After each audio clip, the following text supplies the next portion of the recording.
আজকে এই কৃষি একটা আলোচনায় আপনারা এত জন আসছেন। আপনারা সাধারণত দেখা যায় যে আমি হয়তো কৃষি সম্বন্ধে বলে যাই, কিন্তু আপনারা আমার ওই স্বরাষ্ট্র একটা উত্তর দিয়ে দেন। এই জন্য আমি আপনাদের অনুরোধ করব কৃষির ব্যাপারে যেন আপনারা বলেন। একটা জিনিস আপনারা হয়তো সবাই জানেন, আমাদের সবচেয়ে বেশি কিন্তু যদি দেশের জন্য কন্ট্রিবিউশন থাকে এইটা হলো কৃষকদের, এবং এই যে আমাদের কৃষিকাজের গবেষণা এবং এই সাথে যারা জড়িত এবং এই কৃষি মন্ত্রণালয়ে যারা জড়িত তাদের। আপনারা জানেন যে এবার প্রায় 15 লক্ষ টন আমাদের বোরো ধান বেশি উৎপাদন হয়েছে। আলুর উৎপাদন অনেক বেশি হয়েছে। আলু উৎপাদন বেশি হয়, কৃষকরা দাম পাচ্ছে না। গতবার যে সময় দাম বেশি ছিল আপনারা বহু বড় বড় করে প্রচার করছেন আলুর দাম এত, এখন যে কৃষকরা দাম পাচ্ছে না এটার জন্য কিন্তু আপনারা খুব একটা বেশি প্রচার করেন না। আমি একটা অনুরোধ করব, যেহেতু আমরা ম্যাক্সিমামে কিন্তু এখানে আছি আমরা কৃষকের সন্তান, আমরা কিন্তু ভুলে গেলে হবে না যে আমাদের পাঁচটা এই এদের জন্য আপনারা একটু বলবেন, এদের যে কন্ট্রিবিউশনটা বলবেন যে সমাজে তাদের কন্ট্রিবিউশন কত বেশি, এই জিনিসগুলির প্রতি আপনারা একটু করবেন। আজকে আমি ডাকার হয়েছিল প্রায় আমাদের এখানে বিভিন্ন প্রজেক্ট আছে, এই সব প্রজেক্ট ডাইরেক্টর এতদিন আমরা ঝুমের মাধ্যমে করতাম, তাই আমি বললাম যে ঝুমের মাধ্যমে না করে একটু সামনাসামনি বলি তাদের কি কি সমস্যা আছে এবং এটা আমরা কিভাবে এটা সমাধান করতে পারি। যেমন ধরেন এখন এই যে এবার কিন্তু কিছু আমাদের সে চাউল আমদানি করতে হয়, যাতে আমাদের এই আমদানি যাতে করতে না হয়। এই যে ধরুন যে এবার কিন্তু ফলন এত ভালো হওয়ার পরও কিন্তু চাউলের কিন্তু একটু বাজারে একটু চাউলের দাম কিন্তু একটু বেড়ে যাচ্ছে, এটা কিন্তু হওয়া উচিত না। যেহেতু আমাদের কিন্তু ফলন ভালো, আমাদের এইবার রিজার্ভ যে আছে, যে যদি আপনারা খোঁজ নিয়ে দেখতে পারেন গতবারে যেই পরিমাণ আমাদের স্টক ছিল ওর থেকে অনেক বেশি স্টক এখন আমাদের গোডাউনে আছে, তারপরও জিনিসের দাম বেশি হয়ে যাচ্ছে। আলুর স্টক দেখেন অনেক বেশি, গতবার থেকে প্রায় ডাবলের মতো স্টক রয়ে গেছে। এগুলি ক্ষেত্রে যদি আপনারা একটু লেখেন তো কৃষকরা কিন্তু খুশি হয়। ওরা যদি ছোট্ট একটু লেখা দেখে যে আপনি ওগো সম্বন্ধে লেখছেন, ওরা খুব খুশি হয়। আর আর আপনারা যদি না লেখেন তো ওরা কিন্তু একটা আনন্দ পায় না। এই জন্য আমি আপনাদের অনুরোধ করব অগো সম্বন্ধে লেখেন। আর আমাদের যদি কোনো ভুল ত্রুটি থাকে আপনারা অবশ্যই বলবেন যে এইভাবে করতে হলে এটা ভালো, আমাদের এখানে এখানে এইটা এই যে আপনাদের দুর্নীতি হচ্ছে আপনি বলে দেন। আমিও যদি দুর্নীতি করি আপনি আমার সম্বন্ধে বলেন, যেহেতু আমি প্রায় এখানে 10 মাসের উপরে, বলে আপনি কোনো কিছু করতে পারেন নাই, বলেন যে এই তো কোনো সাকসেস নাই। আমার যদি কোনো ড্রব্যাক থাকে যেন আমি চেষ্টা করতে পারি, কারো যদি কোনো ভুল থাকে আপনারা বলে দেন, তো আমরা ভুলটা রেকটিফাই করব। এই রেকটিফাই করার উদ্দেশ্যটা হলো যে দেশের একটা উপকার করা। ভুলটা থেকে কিন্তু একটা শিক্ষা নিতে হয়। এই ভুলগুলি আপনারা আমাকে ধরাই দিবেন।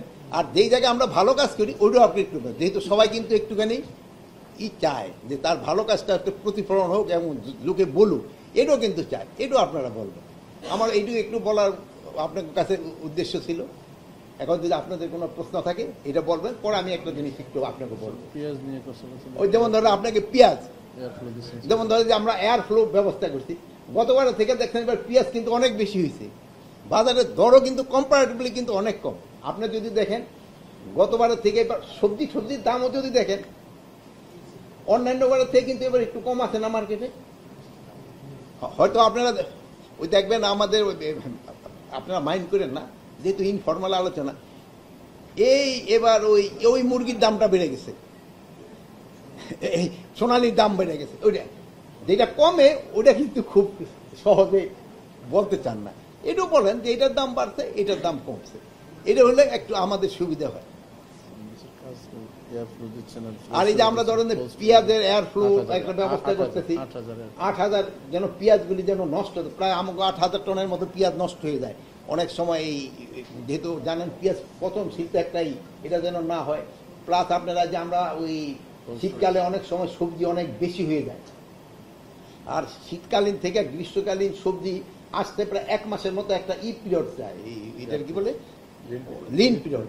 এই লিন পিরিয়ডটা কিভাবে ব্যবস্থা করে যে আমরা ছোট ছোট প্রায় 100-র মতো কোল্ড স্টোর করে দিতেছি। আপনারা অনেক সময় লেখেন যে ওই জায়গায় কি বলে মূলা গরুরে খাওয়াই ফেলাইতেছে, ওই জায়গায় কফি 2 টাকা দামে বিক্রি হয়। ওই সময় যেন এই জিনিসটা রেখে দিতে পারে, ওই লিন পিরিয়ডে যেন তারা বিক্রি করতে পারে, ওইতে কৃষকও উপকৃত হয়, আবার আমরা যারা ভোক্তা আমরাও কিন্তু উপকৃত হই, যেহেতু আমরা ওই সময় তো সবজিটা পেতে হয়, ওই ব্যবস্থা আমরা কিন্তু করে দিতে চাচ্ছি। প্লাস এই যে এই আলুর বীজ আলু আর আমাদের খাওয়ার আলু কিন্তু একই জায়গায় আমরা সংরক্ষণ করি, এতে কিন্তু যে টেম্পারেচার একটাই হয়, এই জন্য আমরা বীজ আলু রাখার জন্য কিন্তু আলাদা কোল্ড স্টোর আমরা করে দিতে চাচ্ছি। আর প্লাস ওই যে যেটা বলে যে ওই যে ছোটো ছোটো কোল্ড স্টোর, ওখানে একটা সমস্যা আছে, যেমন ধরেন টমেটো যেই টেম্পারেচারে থাকবে ফুলকপি আবার ওই টেম্পারেচারে থাকতে চায় না, কিন্তু একটা কোল্ড স্টোরের ভিতরে এত চেম্বার করা অনেক সময় ডিফিকাল্ট হয়। বাট আমরা এটার উপরে কাজ করে যাচ্ছি, ভবিষ্যতে যেন এই সমস্যাটা না হয়। এখন যদি সমস্যা কেউ আরো কোনো প্রশ্ন থাকে বলেন। ঠিক আছে, উনি আগে তো বলতে বলুন।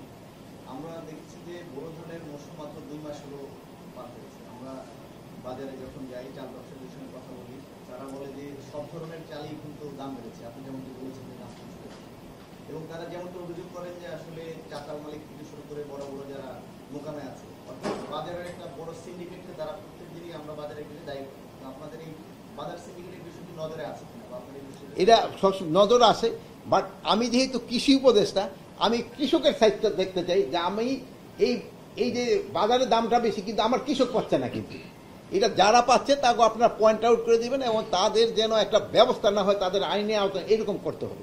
তারা কিন্তু সমাজের একটা উচ্চ শ্রেণীর লোকই, কিন্তু তাদের এটা বুঝাইতে হবে যে এই জনগণকে কষ্ট দিয়ে কিন্তু কোনো লাভ হচ্ছে না, আর এই কষ্টটা হচ্ছে কিন্তু সাধারণ জনগণের। ভাই একটা প্রশ্ন করতে চাইছিলেন, করোনা তো শুরুই নেই,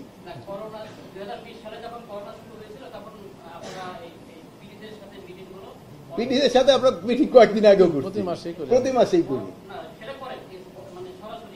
জায়গা নাই তো, স্পেস নাই তো। হ্যাঁ,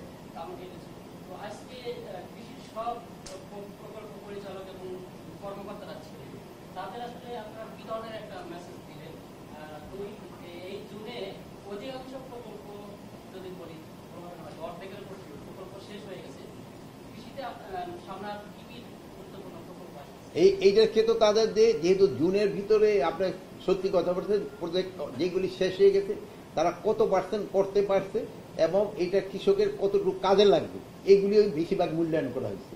একটা প্রজেক্ট করা হয়েছে, ওইটা প্রজেক্টটা ইমপ্লিমেন্টেশনের পর মানে যারা এটা কাজে লাগাবে তাদের কি পরিমাণ কি হচ্ছে এইগুলি সম্বন্ধে আলোচনা হয়েছে, এবং ম্যাক্সিমাম দেখা গেছে এই প্রজেক্টগুলি আমাদের একটা ভালো সুফল নিয়ে আসবে।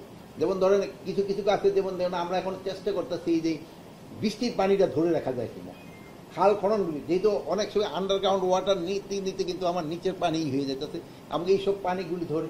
প্লাস এই যে সার ব্যবহারটা, আমাদের কিন্তু সারের ব্যবহারটা বেড়ে যাচ্ছে, এই সার ব্যবহারটা যেন কমে। যেমন ধরেন আপনার এখন ইউরিয়া সার, আবার আমাদের ডিএপি যেটা ইউজ করি, ওই ডিএপির ভিতরে কিন্তু 20% ইউরিয়া সার থাকে, কিন্তু আমাদের কৃষকদের বুঝাতে হবে যে আগে যদি তুমি 10 কেজি দিতা ইউরিয়া, এখন তুমি 8 কেজি দাও, যেহেতু তুমি আর ডিএপি থেকে তুমি 2 কেজি কিন্তু পেয়ে যেতেছো ইউরিয়া। প্লাস এখন আরো আমাকে 10 কেজিরও কিন্তু দরকার পড়ে না এই জন্য। আর প্লাস আমরা একটা হিসেবে অ্যাপও করে দিচ্ছি, আপনি খামারি এখানে ওই জমির ওখানে দাঁড়ানোর পরে সে বলতে পারবে এই জমিতে কি ধরনের সার লাগবে। আর হয় কি আমাদের দেশে আরেকটা জিনিস আপনাকে একটু, আমাদের কিন্তু টপ সয়েলগুলি নষ্ট হয়ে যায় অনেক সময়, উপরগুলি নিয়ে এই যে আমাদের ইট বানানো, ইটের ভাটায় আমাদের অনেক জমি নষ্ট হয়ে যাচ্ছে, আমাদের কৃষি জমি কিন্তু অনেক কমে যাচ্ছে। এগুলি কিভাবে সুরক্ষা করা যায়, যেমন আমাদের রিসার্চ করা, কোনো জায়গায় গেলে খালি কনস্ট্রাকশন তো করে, আমার তো জমি লাগবে, খাদ্য উৎপাদন তো জমি লাগবে, প্লাস রিসার্চের জন্য জমি লাগবে। মানে কনস্ট্রাকশনে আমাদের যেই আছে অল্প জায়গার ভিতর কনস্ট্রাকশন করে আমরা রিসার্চের জন্য যেন বেশি জায়গা রাখতে পারি, এইসব ব্যাপারে আমরা আলোচনা করছি।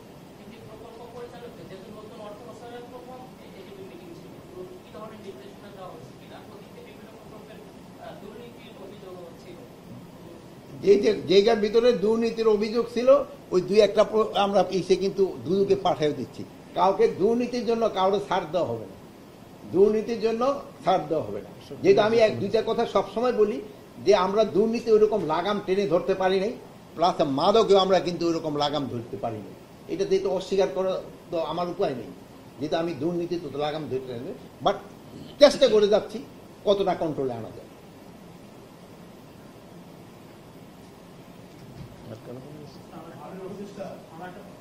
কৃষি নিয়ে একটা প্রশ্ন করছিলাম। হ্যাঁ। আমরা এই উপজেলা এমনকি এই ঢাকার পাশে মুন্সিগঞ্জ ক্যারিগঞ্জের পাশাপাশি একটা যে সেতু আছে সেটার পাশে অবৈধভাবে অনেক ইট ভাটা রয়েছে। 12টার মতো আপনার ওইটা সরকারিভাবে লাইসেন্স দেওয়া হয়েছে, কিন্তু বাকি যেগুলো আছে প্রায় 200 থেকে 800টা ইট ভাটা, সেগুলো অবৈধ। এমনকি আমরা তো এরকম 250 বা 260টা মতো এগুলো আছে, সেটা অবৈধ। এখানে আসলে কৃষি কর্মকর্তা যারা আছেন তাদের নকল করেই বা তাদের সামনে কিন্তু এই সেটা যে ফসলি জমি যে নষ্ট হচ্ছে সেটা নিয়ে আসলে এখন পর্যন্ত কেউ ব্যবস্থা করে না। শুনেন, আমার বাড়ি কোথায়? আমার বাড়ি কিন্তু মুন্সিগঞ্জ, আমি কিন্তু লেগুলার দেয়। এবার ওই যে অনেকে আপনি যেটা বলছেন কারেক্টলি বলছেন যে অনেকে পারমিশন ছাড়াই কিন্তু ইটের ভাটা করে ফেলছে, প্লাস ইটের ভাটার যে ইগুলি আছে ওই যে কি জানি বলা তার সিমনি একটা হাইটও কিন্তু দেওয়া আছে, এগুলি কিন্তু অনেকে মানতেছে না। প্লাস এইটা অনেকে না হয়তো একটা এই ভাই একটা ভাটা পারমিশন নিছে, কিন্তু বাট উনি চিমনিটা নিচে করে রাখায় ওই ভাইয়ের ধানের জমিটা নষ্ট হয়ে যেতেছে। এগুলি কিন্তু অ্যাকশন নেওয়া হচ্ছে। এটা পরিবেশ মন্ত্রণালয়ের দায়িত্ব, উনি কিন্তু খুবই অ্যাক্টিভ, উনি কিন্তু কাজ করে যাচ্ছে। কিন্তু সব সমস্যা তো এত বড় সমস্যা 2-1 দিনের মধ্যে তো সমাধান করতে আসবে না, কিন্তু আমরা চেষ্টা করে যাচ্ছি। আর আমার একটা বিষয় হচ্ছে সম্প্রতি আপনার তাদের বাজার মূল্যের যে বিষয়টা হচ্ছে বিভাগীয় এবং জেলা পর্যায়ে তাদের যে প্রাপ্ত তথ্য চালের মূল্য যে বৃদ্ধি, তারা কিছু এখানে উল্লেখ তাদের প্রতিবেদনে লেখা আছে। তারা বলতেছে যে আড়তদার থেকে খুচরা পর্যন্ত 3-4 বার হাত ধরতে হয়, এটা একটা বৃদ্ধি কারণ। আর কৃষি পেশার যে লোকজন তারাও এখন অতিরিক্ত ধান মজুত করতেছে, এই জন্য ধান কি করতেছে, যারা কৃষির সাথে যারা স্টক করতেছে। আচ্ছা, এটার কারণে হচ্ছে মূল্য বৃদ্ধি হচ্ছে, ধান সংরক্ষণ করতেছে, চালের বৃদ্ধি হচ্ছে। এই জন্য আরো অনেকগুলো তারা এখানে মোটামুটি তাদের জেলার যে কমিটি আছে তাদের মাধ্যমে তার প্রতিবেদন করে সংগ্রহ করে আমাদেরকে জানায়। তো আমার একটা কথা হচ্ছে, আপনি জানেন কুষ্টিয়াতে বড় ব্যবসায়ী যেটা রশিদ চাল ব্যবসায়ী বলে, ওনার গুলশানে 1 নম্বরে অনেক বড় বিল্ডিং আছে। ওনাকে কিছুদিন আগে জেলে যে কারণে আবার উনিকে ছেড়ে দেওয়া হয়েছে। বাজারে সবাই বলে যে উনি একমাত্র সিন্ডিকেটের মূলধন এবং উনি চালের বাজার বাংলাদেশে নিয়ন্ত্রণ করে, উনি চাল ব্যবসা বাণিজ্যের সমিতির সভাপতি। এটা সবাই জানে, কিন্তু জানার পরও আপনারা আসলে অনেক বড় বড় লোকদেরকে ধরতেছে, কিন্তু ওনাদেরকে আসলে ধরার পরও ছেড়ে দেওয়ার কারণ। তো আপনি যেটা বললেন অনেক বড় বড় লোকদেরও ধরতেছি, ওনারও হয়ে যায়, বাট আপনার থেকে নামটা আমি জানলাম। যদিও এইটা আমার কৃষি মন্ত্রণালয়ের সাথে না, বাট যারা মানে উনি কেন ধরা হইলো এবং কেন ছাড়া পাইল, মেনলি ছাড়াটা পাইলো কেন অবৈধ কাজ করে, এটার ক্ষেত্রে আমি দেখবো। আমি ওই খাদ্য উপদেষ্টা আছে তাকে আমি অবশ্যই এটা জানাবো। আর কৃষির বাইরে প্রশ্ন করছি, দুটো বিষয়। একটা হচ্ছে কি মুলতনগরের কোনো আপনি অবশ্যই জানেন এবং বলায় একই এই ঘটনাগুলো প্রতিরোধে আসলে ব্যবস্থা এইটা করতে প্রতিরোধের ব্যবস্থা দেখলে আমরা কিন্তু সবাই সাথে সাথে আইনের আওতায় নিয়ে আসছি। আপনারা বলতে পারবেন একটা লোকের আমরা আইনের আওতায় আনিনি, সাথে সাথে আইনের আওতায় নিয়ে আসছি। যেহেতু আপনার ওই জায়গার একটা প্রশ্ন উঠালেন, এই জন্য গতকালকে আমার একজনে জিজ্ঞেস করছিল ওই উপদেশটা লাইসেন্স পেলো কীভাবে। এখানে দেখেন আমি সেই সময় আইনটা আপনার পড়ে শুনাইতে পারি নাই, এখন আমি এই আইনের একটু অংশ পড়ে শুনে হয়তো আপনাদের সবাইকে ক্লিয়ার, একটু মনোযোগ দিয়ে শোনেন। নিম্নে বর্ণিত পদধারী ব্যক্তিবর্গের লাইসেন্স প্রাপ্তির জন্য নির্ধারিত আয়কর পরিশোধের বাধ্যবাধকতা থাকবে না। এরা হলো স্পিকার, ডেপুটি স্পিকার, মন্ত্রী, প্রতিমন্ত্রী, উপমন্ত্রী, সমপর্যায় সম্পন্ন ব্যক্তিবর্গ, সংসদ সদস্য, সিটি কর্পোরেশন মেয়র অবলিক ক শ্রেণী পৌরসভার মেয়র, জেলা পরিষদের প্রশাসক, উপজেলা পরিষদের চেয়ারম্যান, বিচারপতিবৃন্দ, সরকারি গেজেটে বিজ্ঞপ্তি সনদপ্রাপ্ত মুক্তিযোদ্ধা, জাতীয় বেতন স্কেলে ষষ্ঠ ও তদূর্ধ্ব গ্রেডভুক্ত কর্মরত অবসরপ্রাপ্ত সরকারি কর্মকর্তা, সামরিক বাহিনীতে কমিশনপ্রাপ্ত প্রথম শ্রেণী কর্মরত ও অবসরপ্রাপ্ত কর্মকর্তা, চলমান জাতীয় দলের শুটার যথাযথ কর্তৃপক্ষ কর্তৃক প্রত্যায়িত হবে। তারপরে শিল্প, সাহিত্য, সাংস্কৃতিক, ক্রিয়া, বিজ্ঞান, গবেষণা ইত্যাদি ক্ষেত্রে জাতীয় পর্যায়ে অবদানের স্বীকৃতিপ্রাপ্ত বা স্বরাষ্ট্র মন্ত্রণালয় কর্তৃক অনুমোদিত কোনো বিশিষ্ট ব্যক্তি। এদের কিন্তু ওই 3 লাগবে না। আর একটু শেষ করি, ওটা বলবে উপনিষেধে 32(1) এর ক, খ, গ যৌবনিত ব্যক্তিদের ক্ষেত্রে বয়সের বাধ্যবাধকতাও থাকবে না। আপনারা আমার এই 2টা প্রশ্ন করছিলেন, এই 2টা প্রশ্নে আমি উত্তর দিয়ে দিলাম। আপনারা যদি এখানে কেউ ফটোকপি করে নিতে চান নিতে পারেন।